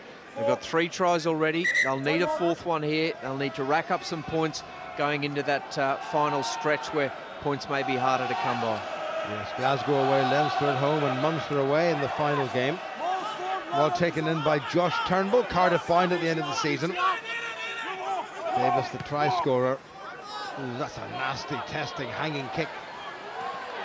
Well taken by Tommy Bowe. Never took his eye off it for a second. Pienaar, Jackson, McCluskey. Haven't seen too much of him with ball in hand. Strong big youngster. Well, that should have been a penalty against the Scarlets. I'm really quite disappointed in Mr. Hennessy with that one. Well, the Ulster player getting isolated. Ball probably shouldn't have gone out to the left. They were numbers down. We were watching the excellent take by Tommy Bowe. Plucks it out of the air, and then after a couple of phases, not a lot out there. Player gets isolated. 4 Scarlets players over the ball, and there's always going to be a penalty result when you get isolated. Stuart McCluskey maybe was holding on a little bit too long. 21-10, nearly 9 minutes gone. A Scarlet score here could put the cat among the pigeons, so to speak. And they've won the line out. Davis, Tamani stands off. Great tackle by Sean Doyle. Took the Tongan off at the ankles. Davis, George Earl. Davis again. The other second row forward from South Africa, Johan Sneeman. Good change now. This is going to be very interesting. Here's Ollie Barkley. Lovely transfer. Taken in by Fraser Climo, formerly of Taranaki. Oh, good sidestep there by Josh Turnbull. Pressure now coming from Simon Easterby's men. Referee's having a good look to see what Ulster are up to at the breakdown. Here comes Barkley. Well tackled by Robbie Dyack. Good continuity by the Scarlets. Turnbull brought down by Williams. Well left behind him. Davis, who's been a thorn in the Ulster French. A four with a very important tackle. The veteran Phil John moves it forward. Ulster been told to release in the tackle. Scarlets 12 metres or so from the Ulster line. If they move this wide, you never know. Davis, Gareth Maul, tackled by McCluskey. Has to get out of the way, and he does. Not much on the right-hand side. They bring it to the near side. Taken on by Samson Lee, the replacement prop. Now Ollie Barkley. Jordan Williams. Oh, wonderful by Williams. Great tackle by Robbie Dyack. Williams very nearly carved a hole in the Ulster defence, and this could be dangerous. Knocked forward by the Scarlets. Sean Doyle. Well set up, and Pinar gets it away. Now where's that going to bounce? It needs to roll and roll and roll, and it does roll. Fraser Kemo goes back, and his fellow Kiwi Jared Payne closes them down. Somebody needs to claim that ball. It bounces for Pinar. He's just got a forward with him. Nice angle by Pinar. Well laid back. Oh, surely a Scarlet's hand in there. Well, that was a poor kick by, well, he's given advantage. Well, it was the obstruction he gave the penalty for, but there was a Scarlet's hand in. I think it was a Tamani at the breakdown. Yeah, end-to-end stuff, some desperate defence by Ulster. This little hitch kick just to get in the outside of there, and some excellent cover defence by Robbie Dyack on that occasion, but electric pace. Just that little half skip gets him around the corner. Poor pass under pressure, taking it to the defensive line, and then a bit of helter-skelter stuff, ball bouncing everywhere. Pinar looking to counter-attack from there, and some tired men out there chasing the ball from side to side. Well, it was Gareth Maul there. Well, the referee would probably argue that he was actually on his feet and he was entitled to go over the top of that, but there was a bit of obstruction there. And the result of all that, with nearly 12 minutes played in the second half, now over 12 minutes played, is that Ruan Pinar is going to have his first penalty attempt of this game.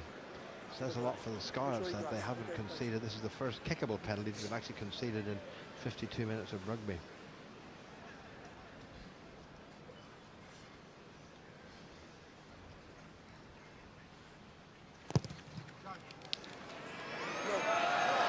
Hasn't made it. He needed that one to put two converted tries between the teams. So it stays at Ulster 21, Scarlets 10, 3 tries to 1.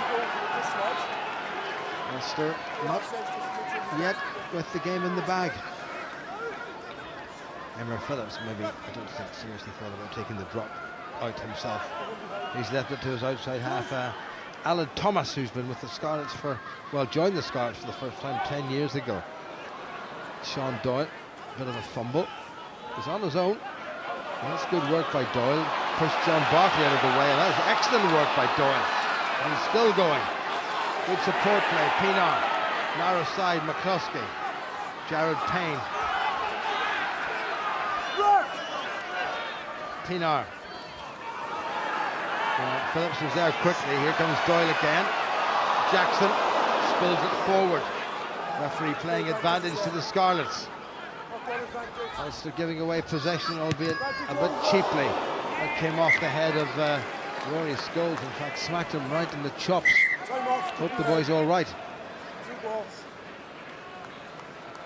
Good work initially by Sean Doyle, Ulster's open side. Rory Scholes says he's fine.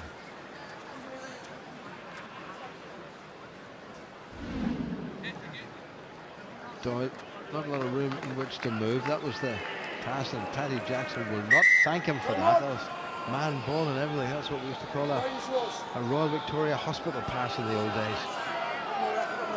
Ouch, that stings. This is Doyle. There's some excellent work in heavy traffic there from Doyle, refusing to be subdued and breaking the number of tackles. Back on the Scarlet side, courtesy of Josh Turnbull. Taken on by Tamani, and the penalty goes to Ulster. Scarlets this time holding on the tackle. Tremanny, the guilty party, the Tongan international. An option for Ulster maybe to kick now. Pienaar has signalled he's going for goal. You thought they might have kicked into the corner, but obviously not comfortable with that 11-point margin, trying to take it out before going for that crucial fourth try. Coming up to 15 minutes gone. 3 successful conversions in the first half for Ruan Pienaar, none of them that desperately difficult, you'd have to say. 1 penalty miss in the second half, and again Ulster with the chance to just extend their lead.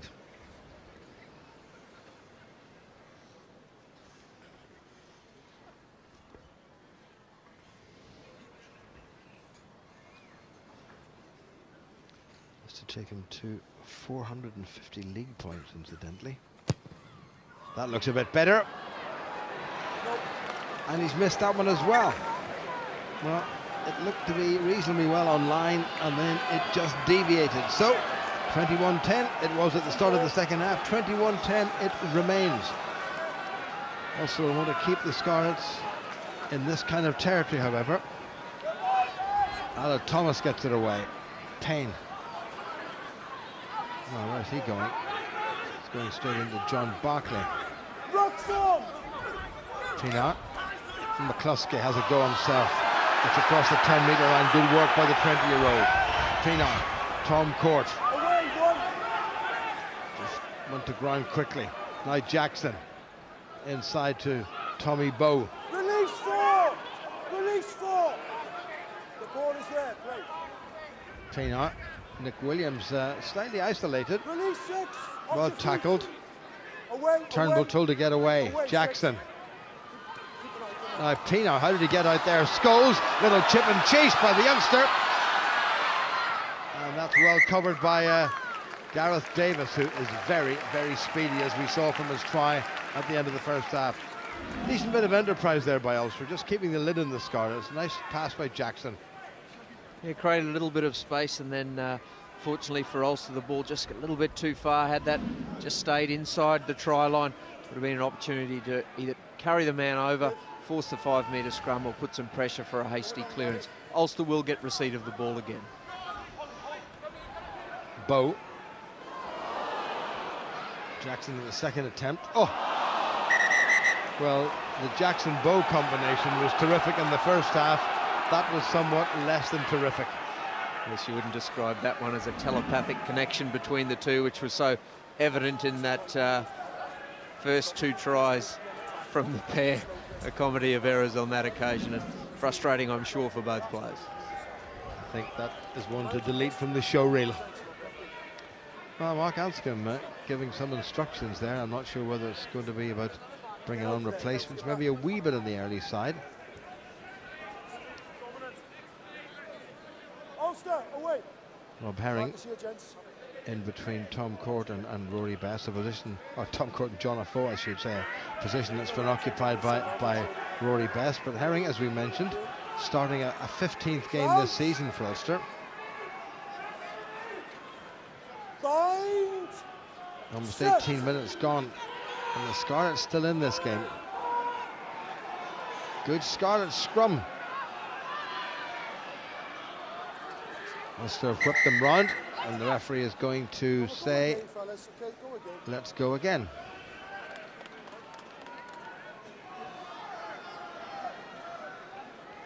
'19th league game for the referee this evening from Cardiff, Neil Hennessy. Wayne Sheridan, incidentally, from the Irish Rugby Football Union, is the citing commissioner. Here's your mark then. It'll be fine when you come down, trust me. Coming to the end of the third quarter. It's all got a bit quiet here at Ravenhill. The crowd have had very little to enthuse over at the start of the second half. 2 missed penalties by Ruan Pienaar.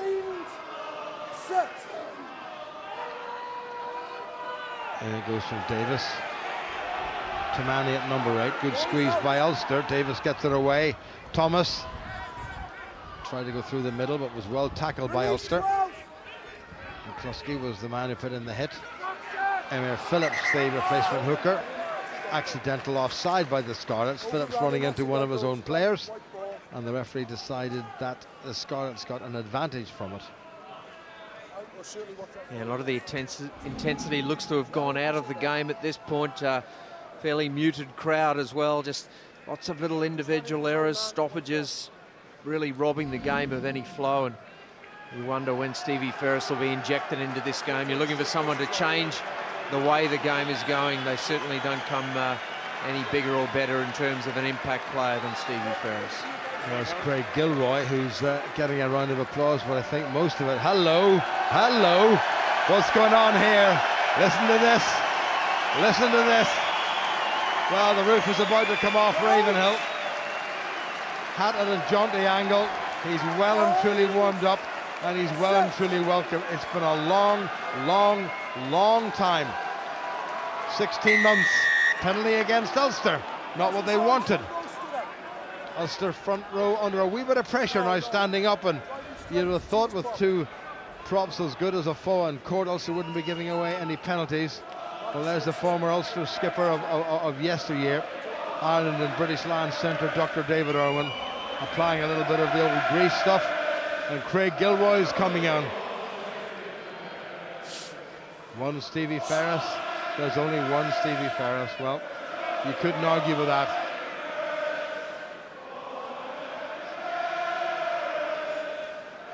Well, a couple of handy men to bring on.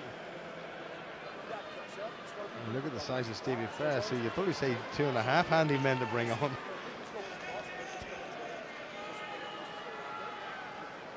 And Stevie Ferris has waited 15 months. I'm sure he won't mind waiting another minute or so while this penalty kick is being taken before he throws himself into the action. Well, I'll tell you, if Ollie Barkley gets this, there's only going to be 8 points between the sides, and a quarter of the game just about still to go. This is a crucial kick for the Scarlets and for their aspirations of reaching the knockout stages, as they did last year. They came to Ravenhill, remember, in the semi-final, were beaten by Ulster. Barkley, has he scuffed that? Well, no, he hasn't. That's a very good kick by Ollie Barkley. And all of a sudden, Ulster, having missed with 2 long-range penalty attempts from Ruan Pienaar, have conceded a penalty to Ollie Barkley, and there's only 8 points between them and a long way to go, and we're still waiting for Stevie Ferris to come on. Paddy Jackson with the restart kick. That's a very good one, nicely taken in on the far side by Christian Phillips. And what a good reply that is by Christian Phillips. And he's whacked that all the way down the touchline. You know, and every game is a turning point, Ryan, and that was a great catch and kick. And on he comes. On he comes. Off goes Nick Williams. Roger Wilson, I'm pretty sure, will go to number 8. And Stevie Ferris will play in the number 6 position. And Tommy Bowe goes off. And Craig Gilroy comes on. But everybody, to a man, woman and child here at Ravenhill, on their feet, applauding the return, the much, much waited and much, much anticipated return of Stephen Ferris. Muller takes Pienaar. Whoa! Look at that! That's what they've been waiting for. That was sensational. Well done though to the Scarlets. They've still got the ball. This could be interesting if they shift this. And Barkley's miscued it. Well, knocked almost into the path of Darren Cave, who looked slightly bemused by the whole thing. But what an amazing chase by Stephen Ferris. Well taken in by young Jordan Williams. And can you imagine what was going through his mind when he saw the Leviathan on speed that is Stephen Ferris closing him down? Well, it was almost like he had a 15-month run up into that tackle, and that's the sort of power and pace that he can bring, and the sort of inspiration and lift he can give a team. The intensity had gone out of the match. That's the sort of thing that engages the crowd and inspires your teammates. Scarlets throw. Just over 16 minutes remaining. Ulster still not past the post. Taken back inside. Gilroy gathers. Jared Payne Scholes, not a great pass, well taken though by Darren Cave. Good support by Pienaar. Good covering by the men in blue. Scarlets defence hasn't been bad, particularly in this second half. There's Ferris, swamped. Hold 20 blue. A foe on the narrow side. Doyle, Cave, Look. trying to conjure something up. Pienaar, Paddy Jackson, Roger Wilson. Ferris in support. Pienaar, Jackson, Payne. Rob Herring was outside him. Great strength by Gerald Payne under a lot of pressure. Pienaar again, now Jackson. This needs to kick toward the touchline, and it's not going to, and that's going to come back for the scrummage. Just on the side of halfway. So a little error by Paddy Jackson, just overcooked that. The wind a little bit strongish, and there's an injury, I think, to the New Zealander Fraser Climo. Multiple players down. There'll have to be a stoppage for him. Scarlets have got Josh Lewis and Adam Warren as their two replacement outside backs. Ryan, this is still there for the taking for the Scarlets. All they need is another score.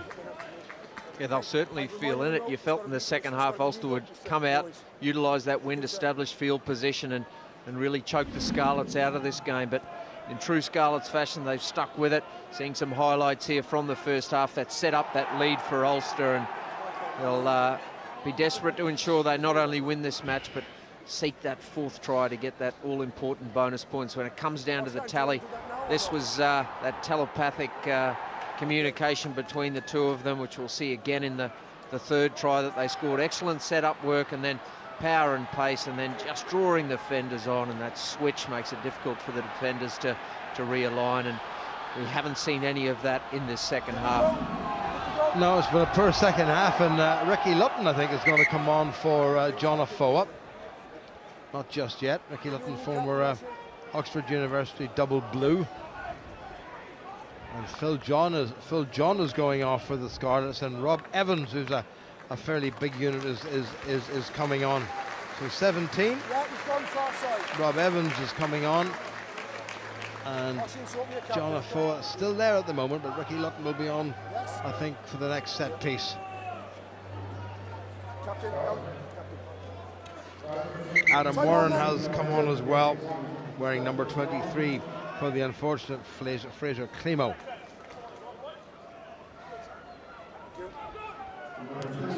Also got themselves penalised at the last scrummage. They'll need to just improve a little bit.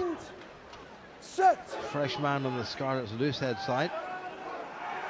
John Afoa hasn't played for quite some time, missed the last two games away by Davis. That's maybe slightly overcooked. Scholes will have to learn from the first half. They'd have to be quick. Hold right. Payne, good strike by Jared Payne. Not into touch though.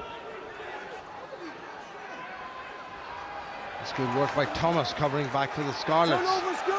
Scarlets inside the Ulster 10-metre line, but it's back on the Ulster side courtesy of a turnover. Payne saw a bit of space now. Who's got the pace? And the answer is Stevie Ferris. He is legging it down, and that's going to be an Ulster line out, rolled into touch by Adam Warren. Ferris showed huge pace there. This is like the Ferris of old. Yeah, well, apparently he's hitting scores of 9.9 metres per second with the GPS device in training, which is the fastest recorded by an Ulster player, certainly this season or ever. And when you're that big and you can shift that fast, you're a handful, that's for sure. Well, referee saying to Johan Muller just to break up the little summit conference there and get on with the game. Ulster need another score just to make this game doubly secure.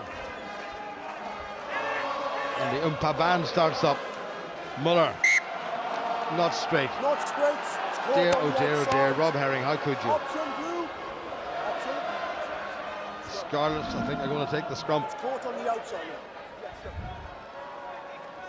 It was just slightly on the Ulster side. I appreciate that, Fine margins. I'd rather win this time, but I take your point, yeah. Well, it's pretty cold here at Ravenhill, and fortunately the rain has actually stayed up, but the temperature has dropped considerably, and the whole pace and the whole tempo of the game has dropped considerably in this second half. We played 27 minutes in the second half, only 13 to go.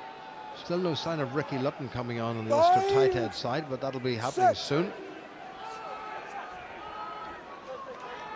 Pienaar complaining the scrum's not straight. Well, that was nowhere near straight, and the Ulster crowd in the near side incensed by that. Tamani gets it away. Davis. Hint of an overlap here. Barkley, well closed down by Stuart McCluskey. Davis avoids the challenge of Darren Kay. Payne, privately positioned, gets it away to Craig Gilroy. Gilroy, nice little break and across the halfway line. Hasn't had the explosive season of last year. Payne again. Where's that going? Oh, he's got it. Oh, beautiful by Ferris, and unfortunately the pass couldn't go to hand, but a catch and a lovely sweeping movement. So the old skills certainly haven't deserted him since he's been away. Turnbull takes it forward for the Scarlets. Davis back to Alan Thomas, who's had a pretty good game. Davis again. Ollie Barkley can play outside half. Good tackle by Tom Court. Robbie Dayak puts in an equally good tackle. Tamani waits. Penalty against Ulster. Scarlets will look for distance and territorial advantage. Yeah, again, it's the breakdown where they seem to be getting the best returns. Number of penalties going their way. Referee quite clear in his communication on that occasion. Wonderful catch and pass in the one motion. Unfortunately, just not going into the hands of John Arfoa. Full stretch, and then the inside ball. Maybe a little bit of interference off the ball potentially. So John Arfoa is leaving, and on comes Ricky Lutton, who's coming on for his 19th game. He's had a pretty good season, Ricky Lutton. He's improved out of all proportion, and his improvement in his scrummaging owes a lot to the work that's been done by Ulster scrum coach Alan Clark. Supporting role at the line-out. Emma Phillips just protecting the ball. On comes Rob Evans, the loose head replacement. Ferris comes thundering in to make life difficult at the breakdown. Davis. Barkley standing in the outside half position. Oh, that's good driving by the Scarlets. Ulster on the back foot. And Ulster have effected the choke tackle and get the put into the scrum. As John Arfoa missed the last couple of games, likewise Nick Williams, both for different reasons. Tommy Bowe not sitting down, and Ollie Barkley at 32 years of age, still a fair old bit to offer. 23 times cap for England, the first away back 13 years ago against the United States, so he's been around a corner or two, signed from Grenoble by the Scarlets, and it's to Grenoble that Ulster's young centre Chris Farrell is heading at the end of this season. Josh Lewis is coming on. Gareth Maul going off.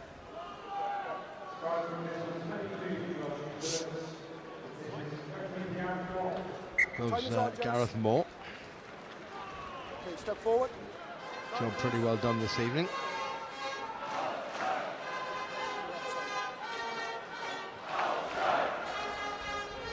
.10 minutes remaining and 8 points between these sides, and again at 21-3 you thought Ulster were, well, just about done and dusted. Far from it. Pienaar. Good squeeze by the Scarlets, and Ulster's put in. Away goes Roger Wilson. There's Ferris. Great support play by Ferris. Pienaar has a glance and decides to give it an almighty wallop. Well covered though by Jordan Williams. Now Ulster, you mustn't let him run, and they haven't. Tackle was by Rob Herring. Scarlets have it. Davis shaping up to kick. Does just that. Pienaar calls for it. Away to Paddy Jackson. That's not a bad kick. Gathered by Scholes. He's got Cave inside him. He really should give it, and he does, and they manage to make a bit of a mess of it. Oh dear, oh dear, oh dear. It is possibly comedic sometimes. Yeah, again, just unable to position the two players, wide open spaces, and coming on the inside looking for the switch and eventually colliding the two, and then just trying to keep that ball alive. Excellent kick out of the hand by Paddy Jackson, found the space, and then the two players just unable to position themselves to affect that 2-on-1, and then just trying to keep the ball alive. And it's been a difficult enough half for both teams. Well, Ulster were 14-0 up at one stage. By the interval, they were 21-10 up, and it's now 21-13. And the replacement, Josh Lewis, has got himself hurt before he's even had a chance to touch the ball, the replacement.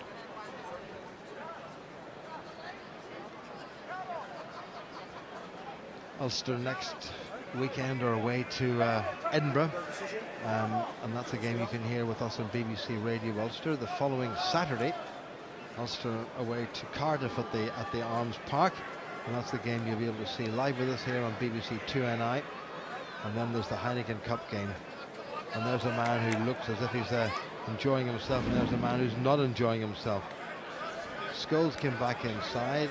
They just managed to trip over themselves, and they're still in possession, and the pass didn't quite go to hand, knocked forward by Ulster. And Josh Lewis hadn't much in the way of options, just a replacement scrum half on the bench, Alan Davies. And Scholes, only 20 years of age, just his second start for Ulster, his fourth cap. 8.5 minutes remaining.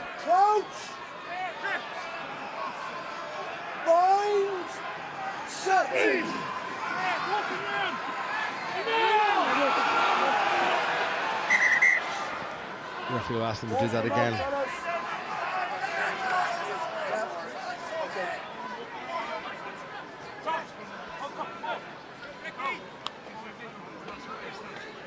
Balls come out. Ball didn't go into the tunnel and back on the Scarlets side, so the referee's asked them to do it again. It will still be a Scarlets put in. You can see another Scarlets player warming up on the far side. Ulster may well be warming somebody up as well. I'm pretty sure I can see Ricky Andrew, who's getting himself ready to come on, and Lewis Stevenson is moving up and down the far touchline pretty ominously. Another good Scarlets scrum. Tamani controls, ball is out, play on, says the referee. Ulster defending desperately round the fringes. Gareth Davis. Is there a bit of instruction there? Pride were not happy about something. Knocked back by Scholes. Jackson leaves it. Well done by McCluskey. McCluskey gets away. Thumping tackle, not altogether legal by Tamani. Here's Darren Cave. Well, I don't know what Cave's doing. There's a tackle there without the ball. A little bit of confusion in the middle of the park there for Ulster. And I'm sure it's a long way out now. Will Pienaar have a crack at the post just to put the lid on all of this? Ferris is coming over. Did he leave the field for a second? That's a good kick by Pienaar. So there is one more chance, Ryan, for I think Ulster to put this game to bed, to get the bonus point try and make doubly sure. 5 points here would be absolutely perfect, despite a less than perfect performance, especially in the second half. So Stevenson coming on and Ricky Andrew coming on. Scarlets making a replacement as well. I think Richard Kelly, wearing number 19, is coming on. George Earl is going off. Lewis Stevenson is coming on in place of Robbie Dyack.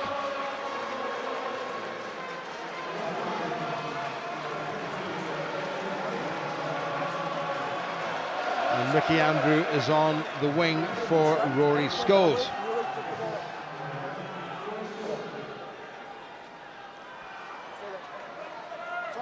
Last one wasn't just straight. That looks better. Well taken by Muller. Good support play. Good defence though by the Scarlets, playing tonight in blue. Pienaar. Oh, so close. So close. Ulster spilling it forward and the referee playing advantage. Aggressive stuff by the Scarlets. 6 minutes remaining. Also need to make their first up tackles. Paddy Jackson goes across. Play on, says the referee, from the Ulster knock forward. Good tackle by Roger Wilson. Stevenson in the middle. Kicked by Gareth Davis. Well taken, Ricky Andrew. Now they need the ball quickly. Ulster take it forward. Jared Payne in the middle of all that. Now Pienaar. Roger Wilson. Celebrating his 150th Ulster appearance tonight. Pienaar. Craig Gilroy. No way through the tackle of Emmer Phillips. Pienaar switches it. This is better. Jackson. Good work by the busy Rob Herring. That line is the Scarlets 22. Now it's Pienaar. Little flat pass. Payne gets across the 22. Referee saying get on with it. Stephen Ferris does well. Rides the first tackle. Still there for Ulster. Bit crowded on that far side. Jackson. Rob Herring. Tackled by Josh Turnbull. All the pressure coming from Ulster. Johan Muller, Ulster's captain. Payne holds off a would-be tackler. And Kelly, the replacement second row. Pienaar looking for a runner. Gilroy. Ferris. Makes ground. Releases it quickly. Payne. Jackson. Flat. Cave. Pienaar again. Wilson. Good straighten. Ricky Andrew. Great Scarlets defending though. Pienaar again. Ricky Lutton. Gets it away. Pienaar. No way through there. Needed somebody on his elbow. And there's Tom Court. Good pass by Court. Payne. Sean Doyle. And goes Court and Ricky Andrew there as well. Andrew at scrum half. Good pass. Jackson. Flat to Ferris. Making ground. Andrew again. Cave. Delayed the kick. Ulster have a man down injured. Might well be Ricky Lutton. Not a night for Ulster props. Lewis Stevenson takes it forward. 3.5 minutes remaining. Ulster desperate to get that all-important bonus point try. Good pressure coming from the Scarlets. Ball was on the ground, I think. Ulster going for turnover ball, and the Scarlets will get the put into the scrum. And Ricky Lupton is down injured, and John Afoe may well have to come on. Yeah, medical staff on very quickly, obviously sensing it might be a serious injury. They'll take every precaution, as you would expect, and Ulster still looking at that clock ticking away and wondering how they're going to get that fourth try, which looks to have eluded them at this late stage in the game. Well, John Afoe probably wasn't anticipating having to make 2 appearances tonight. Michael Heaney making a very rare appearance, it would seem, at scrum half.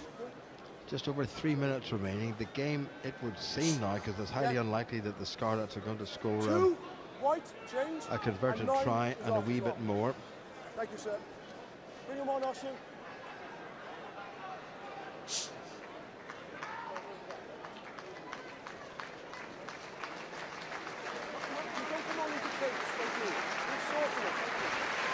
So it is Ruan Pienaar, in fact, not Ricky Lutton. It was Ruan Pienaar was injured. How can I think that Ruan Pienaar looked like a prop forward? I hope there's nothing wrong there. Off goes Ruan Pienaar looking a little bit disconsolate. And Michael Heaney has come on, and also on is Niall Annette.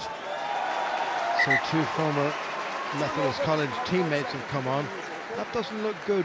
Ruan Pienaar holding his right wrist. He sold a little dummy there, and down he went, and you would not know what happened just underneath him. This might be a slightly better angle. He was taken and he spiraled round. I think Tamani just landed on him. I think he put his arm out, and he may just have, I hope it's just a little tweak and nothing too serious, because the last person Ulster want to lose at this stage of the season is probably Ruan Pienaar. He's out. Ball is out. Spiny is not there. Heaney does well. Wait, six, wait, Into a little bit of space. Well taken by Payne. He has men outside him. Here comes Ricky Andrew. He gives that to McCluskey. McCluskey stretches the legs. Good run by McCluskey. Still going. Gets it away to Jackson. Inside to Ricky Andrew. Andrew goes for the line. Needs a bit of support. Ulster a few metres away. Heaney gets it away to Wilson, to Tom Court. Court rumbles to within 15 metres of the Scarlets line. Michael Heaney, well taken by... picked up by Craig Gilroy. And that, according to the referee, was forward. And that was very close to being the conclusive try. Well, what a good finish to the game by Ulster. Great take by Jared Payne. Ball, did it come off an Ulster player? He seemed to think it did. What a good run by big Stuart McCluskey. Nearly got outside Jordan Williams. And a good pass back inside. And Ricky Andrew did remarkably well to play a second part in that pretty impressive looking build-up. But it's going to be a scrum to the Scarlets. Yeah, just when you thought the chance had gone for that fourth try, they almost manufactured one. McCluskey, very impressive tonight. Good strength in the tackle. Defensively, he's had a couple of turnovers through the choke tackle and excellent pass out of contact there to keep that move alive. Blue ball, not done. Well, under 2 minutes to go, and the 4 points, you could say, were pretty safe. But I suppose you've got to put this into context, because the Scarlets have come here on the back of 3 successive wins, one of them against Munster, who their victory over Munster took Munster off the top of the table. So it's not a bad Scarlet side, depleted of course by international call-ups, but likewise Ulster. Stay down, 7, balls away. Round comes Heaney.